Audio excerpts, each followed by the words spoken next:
chosen one. While the entire community sits there with their jaws on the floor, acting like this collapse came out of nowhere, you're sitting back with that knowing look because you called this disaster months ago. They labeled you paranoid, dramatic, too intense, but here's the brutal truth they're finally choking on. You weren't predicting the future, you were just the only one awake enough to read the writing on the wall while they were busy playing pretend with their eyes wide shut. Your gift has always been your ability to decode what others merely experience. While everyone else was distracted by surface-level performances, you were reading the deeper currents. You noticed the tone behind their words, the pauses in their stories, the way energy shifted when certain topics arose. You were listening to what wasn't being said, watching for patterns in their behavior, not their carefully crafted presentations. Most people miss these signals because they're conditioned to accept whatever looks confident enough, sounds loud enough, or appears charming enough. But you've been through enough, seen enough, and lost enough to recognize when puzzle pieces don't fit, even when everyone else is pretending they do. This isn't paranoia, this is pattern recognition, honed by experience and sharpened by truth. 3 separate revelations were building simultaneously in your awareness, though you didn't realize how connected they would become. The first was personal, the gradual understanding that your sensitivity wasn't a flaw to be fixed but a radar system to be trusted. The second was social, the dawning recognition that what presented itself as community was actually performance art. The third was systemic, the bone-deep knowing that foundations built on denial don't just crack, they collapse completely. You understood something fundamental that others refuse to acknowledge: momentum and stability are not the same thing. While they celebrated the image, you were examining the foundation.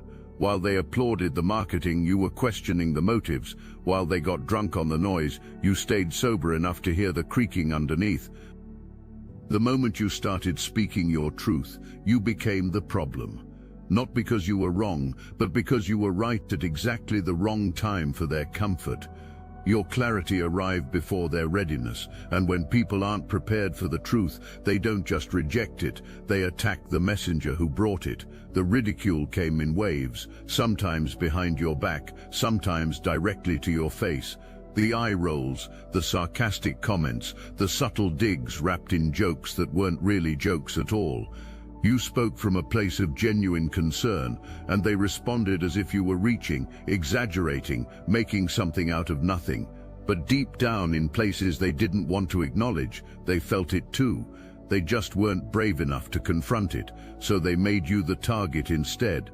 This phase of your awakening introduced you to the loneliness of being early. You were living in tomorrow's reality, while everyone else was still drunk on yesterday's promises. Every conversation became a translation exercise. How do you explain the storm clouds to people who insist on only seeing sunshine? How do you warn about structural damage to people who are still admiring the fresh paint? It's always easier to mock the messenger than face the message, easier to laugh than to listen, easier to dismiss than to investigate. So they labeled you difficult, dramatic, someone who overthinks everything. They needed you to be wrong so desperately that they convinced themselves your warnings were just noise. But you weren't chasing attention or trying to play prophet. You were simply refusing to stay blind when everyone else was choosing blindness as their religion. The hardest part wasn't being right. It was not wanting to be right. You weren't hoping for chaos or secretly wishing for their downfall. You spoke up because you couldn't ignore what your gut was screaming, because you couldn't lie to yourself the way everyone else seemed capable of doing.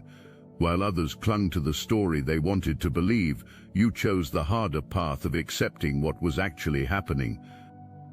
This kind of clarity costs everything. It costs comfort, relationships, sometimes even your peace of mind, because once you see something for what it truly is, there's no going back. You can't unsee the manipulation, the fake loyalty, the carefully constructed narratives designed to keep people asleep. And when you tried to point it out, you became the negative one, the person who was ruining the party with inconvenient observations.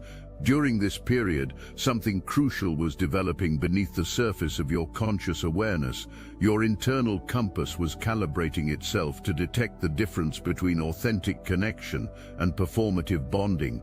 This wasn't a skill you chose to develop. It was a survival instinct responding to repeated encounters with emotional camouflage.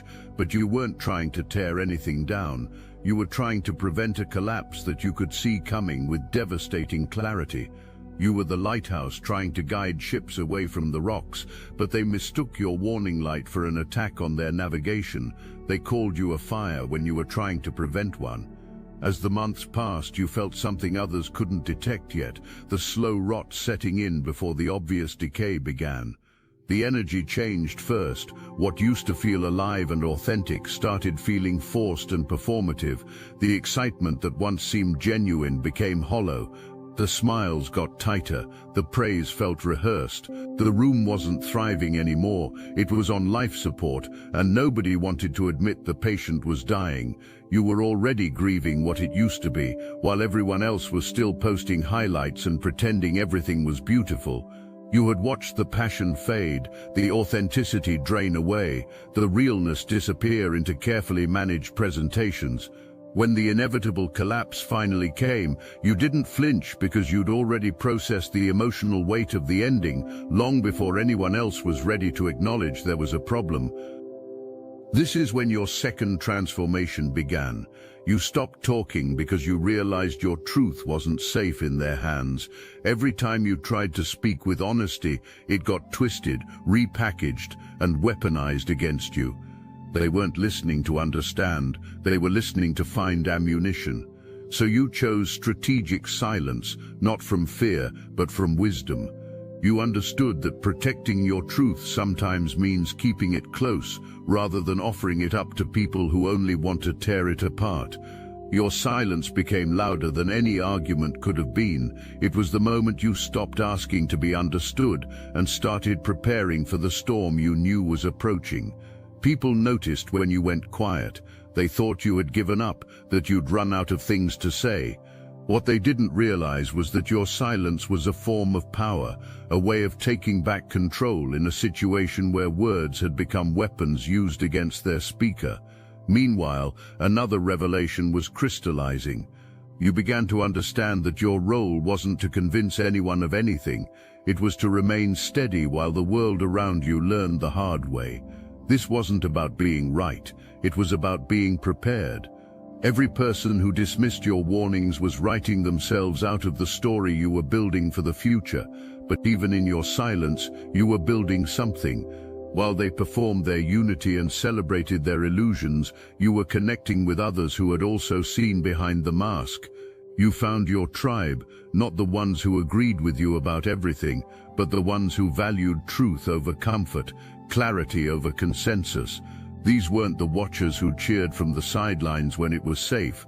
These were the warriors who would stand with you when standing required sacrifice.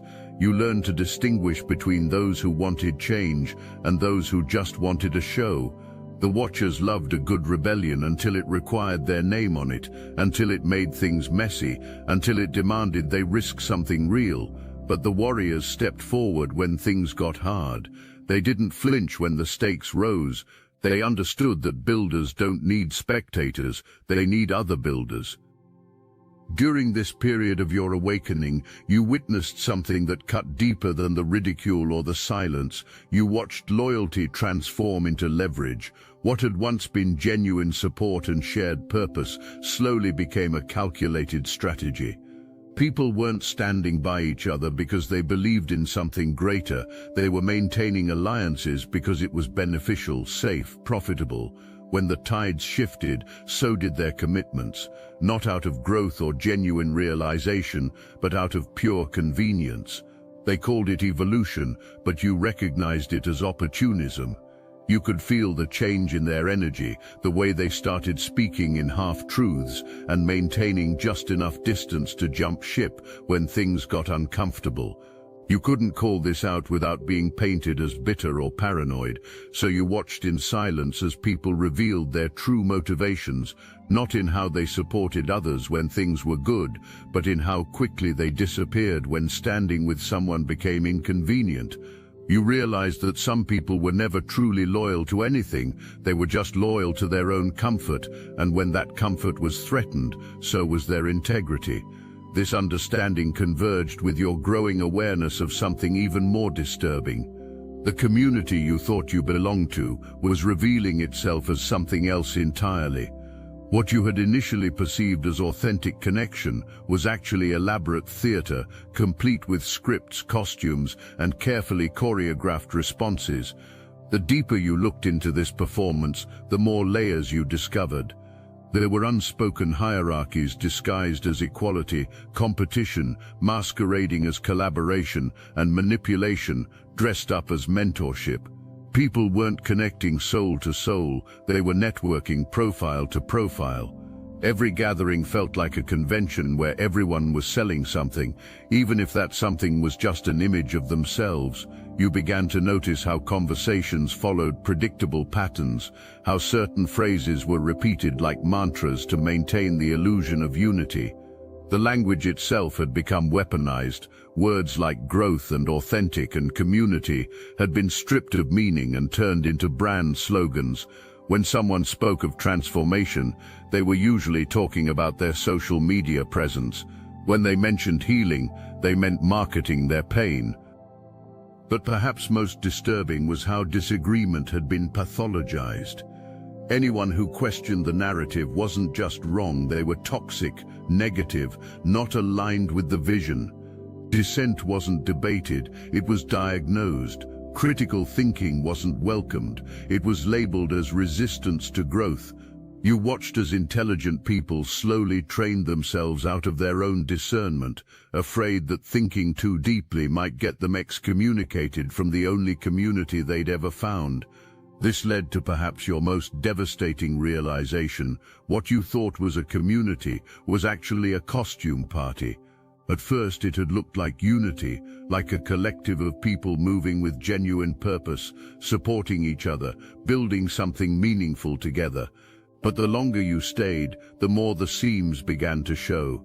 The support felt rehearsed, the praise came too quickly, too easily, and only when there were witnesses.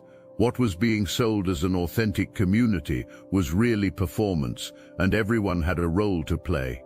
You started to see how love had become transactional, how people weren't celebrated for their character, but for their influence, how relationships were built on exposure rather than trust. Being authentic had less value than being visible. Collaboration was about clout, not connection. If you didn't play the game according to their rules, you were quietly pushed out, not because you were wrong, but because you wouldn't wear the costume that kept the illusion intact.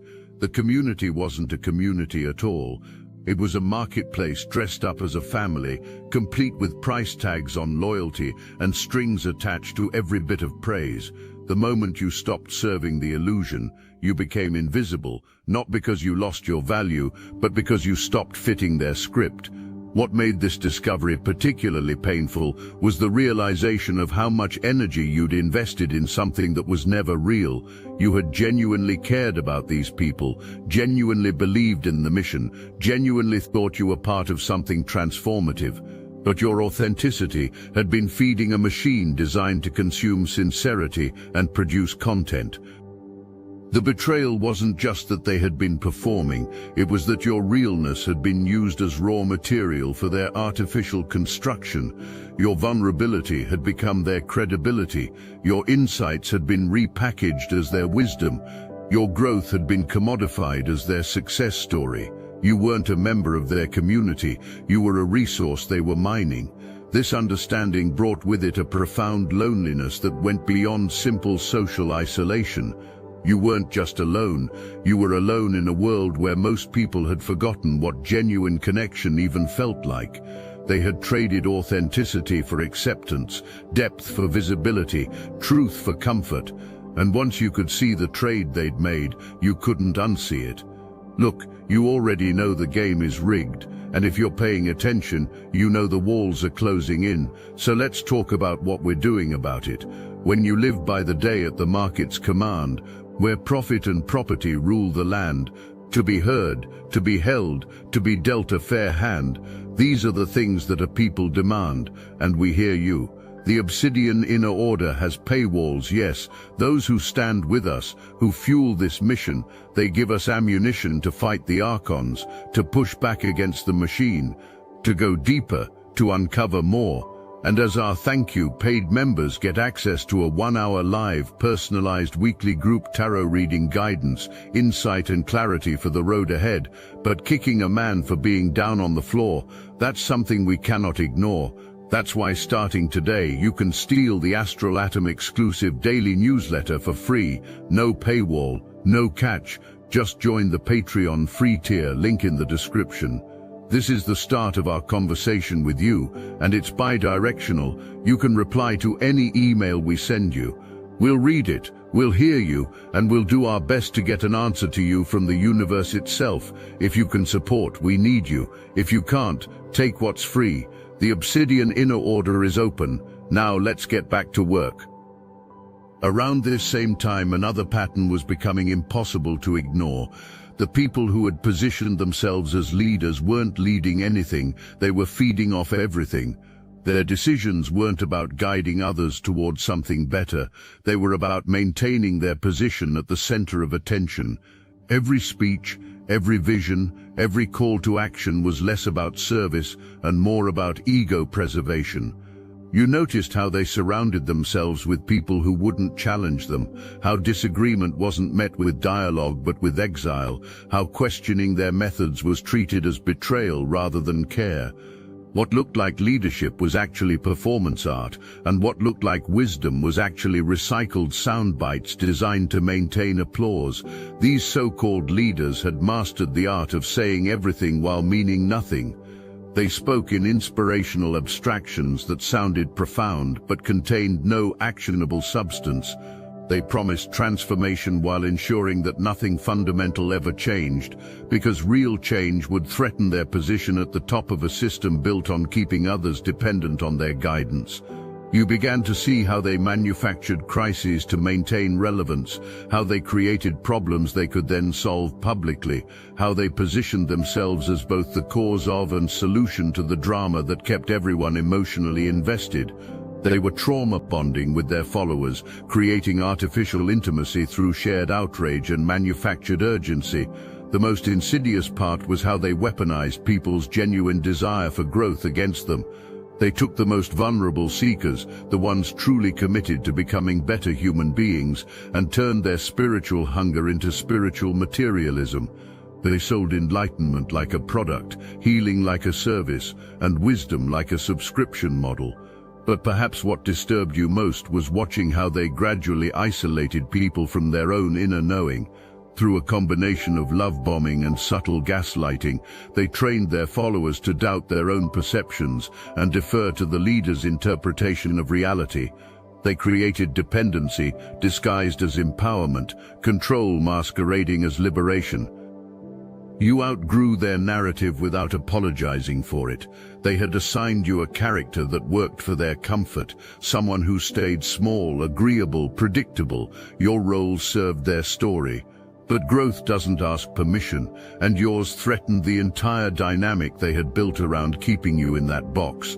Your evolution felt like defiance to them because it disrupted their ability to control the plot. The moment you stopped shrinking, they couldn't manage the story anymore. You weren't rebellious, you were simply becoming who you were always meant to be. But to people invested in your smaller version, authentic growth looks like betrayal, but independence came with its own set of challenges. As you stepped away from the performance, you entered what felt like a vast wilderness of uncertainty. Without the familiar scripts and roles, without the constant external validation, without the community that had become your entire world, you had to learn who you actually were beneath all the conditioning. This period of your journey was marked by a strange combination of grief and relief. You mourned the loss of belonging, even though you now understood that belonging had been conditional on your compliance. You grieved the friendships that couldn't survive your growth, even though you recognized they had never been based on your authentic self. You felt sadness for the dreams that had been built on foundations of illusion, even though you were grateful to be free of the weight of maintaining them. Yet within this grief was a growing sense of something you hadn't felt in years: genuine peace. For the first time in longer than you could remember, you weren't performing for anyone. You weren't managing anyone's emotions. You weren't translating your truth into palatable portions for consumption by people who couldn't handle the full meal. You were simply existing as yourself, without apology or explanation. You also began to recognize that your journey through deception and disillusionment hadn't been punishment, it had been preparation. Every lie you had seen through had sharpened your ability to recognize truth. Every manipulation you had experienced had strengthened your boundaries. Every performance you had witnessed had clarified your commitment to authenticity. Now we arrive at the moment everything converges. The three separate developments in your awareness, personal, social, and systemic, suddenly revealed themselves as parts of a single truth. Your heightened sensitivity hadn't made you paranoid, it had made you prepared. The performance you'd witnessed wasn't isolated to your community, it was the operating system of a world built on denial. The collapse you'd been anticipating wasn't random, it was inevitable. Now, as everything they built on denial crumbles exactly as you knew it would, you're not scrambling for explanations because you've been carrying the truth all along. You didn't predict this collapse, you understood the foundation it was built on. While others were distracted by the shine and momentum, you were paying attention to the structure, noting the shortcuts and missing supports, recognizing that anything built on avoidance eventually pays the price. The collapse wasn't surprising because it was never about a single moment of failure. It was the inevitable result of patterns, of a culture that chose denial over truth, that prioritized image over integrity, that silenced questions instead of seeking answers. You saw it in every forced smile, every avoided conversation, every time someone said stay positive to shut down legitimate concerns. You weren't negative, you were grounded. You knew that momentum without foundation eventually meets gravity, and the louder they ignored the warning signs, the more certain you became of the outcome. Not because you wanted it, but because you could read the blueprint they were following, and collapse was written into the design from the beginning. You didn't need closure from this experience. You needed confirmation. You weren't waiting by any door, hoping for apologies or explanations. You weren't trying to get validation from people who had rewritten history to protect their own comfort. What you wanted, quietly and deeply, was confirmation that you weren't losing your mind, that what you felt was real, that your instincts were accurate. Freedom came when you realized that closure is often a trap designed to keep you tethered to stories that have already written their endings. You stopped seeking answers from people who were busy constructing new lies and started trusting that truth has its own timeline. You didn't need someone to come back with clarity, you just needed to know that your perception of reality was sound. And now, as the masks fall and the performances end, as people unravel in exactly the ways you privately predicted, you're getting that confirmation without lifting a finger. The truth is speaking for itself, slowly and undeniably, in the ways people reveal who they really are when the lights go down and the audience goes home. But this confirmation brings with it a responsibility you're only now beginning to understand. Having seen through the illusion, having survived the wilderness of awakening, having emerged with your integrity intact, you now carry something precious and rare, the ability to help others navigate their own journey from performance to authenticity. This doesn't mean becoming a teacher or leader in the traditional sense. You've seen enough of that performative hierarchy to know it's not the answer. Instead, it means becoming a living example of what's possible when someone chooses truth over comfort, growth over approval, authenticity over acceptance. Your very existence becomes proof that there's another way to live. You're discovering that your sensitivity, which once felt like a burden, is actually a form of service. Your ability to detect deception helps protect others from the same manipulations you escaped. Your capacity to feel deeply in a world that encourages numbness becomes a gift to those who thought their emotional intensity was a flaw. Your willingness to stand alone when necessary gives permission to others who are afraid to leave the crowd.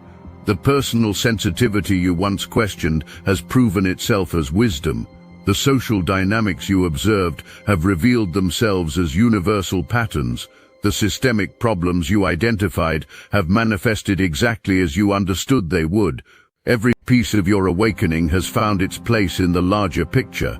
Your journey through the wilderness wasn't just about your own liberation, it was about developing the strength and clarity needed to help others find their way out of the performance and into their own authentic power. You've become a bridge between the world of illusion and the world of truth, not because you sought that role, but because you lived through the transformation yourself. The whispers you once carried alone have become echoes in rooms that finally understand. You weren't after revenge or recognition, you just wanted truth to walk in without needing you to drag it. You weren't bitter, you were early, you weren't divisive, you were clear. You didn't outgrow people out of pride, you outgrew the performance they needed you to stay trapped in. As you stand in the aftermath of everything you saw coming, you're not celebrating being right. You're honoring the courage it took to stay awake when sleeping would have been so much easier. You're recognizing the strength it required to choose truth over belonging, clarity over comfort, growth over the approval of people who were never really your people anyway. The story isn't ending, it's beginning, because now you understand your true role in this world. You weren't meant to save everyone, you were meant to save the possibility of saving. You weren't called to fix every broken system, you were called to build better ones. You weren't chosen to be popular, you were chosen to be real in a world that rewards the fake. Your sensitivity was never your weakness, it was your superpower. Your ability to see what others couldn't, to feel what others wouldn't, to know what others feared to acknowledge. This was never a burden to overcome. It was a gift to be honored, a responsibility to be embraced, a calling to be answered. The community may be in shock, but you saw it coming because you were meant to see it coming, not as punishment, but as preparation, not as prophecy, but as protection. You are the early warning system for a world that desperately needs people who can read the signs before they become disasters. Walk forward in your knowing, chosen one. The world needs your particular brand of awakeness, your specific flavor of truth, your unique ability to see clearly when everyone else is looking through rose-colored glasses. You weren't broken by this experience, you were broken open for something greater. The ending you witnessed was never the end of the story. It was the clearing of space for what comes next. And what comes next needs people like you, people who can see beyond the performance, build beyond the illusion, and love beyond the fear that keeps others trapped in comfortable lies. Your time of being misunderstood is transforming into your season of being essential. The gifts that made you an outsider in their world make you a pioneer in the one that's coming. Step into that role with confidence, knowing that everything you've been through was preparing you for everything you're about to build. The truth doesn't need permission to arrive, it just needs someone brave enough to recognize it and wise enough to help others see it too. That someone has always been you, that someone will always be you. Welcome to your awakening, chosen one. The real work begins now.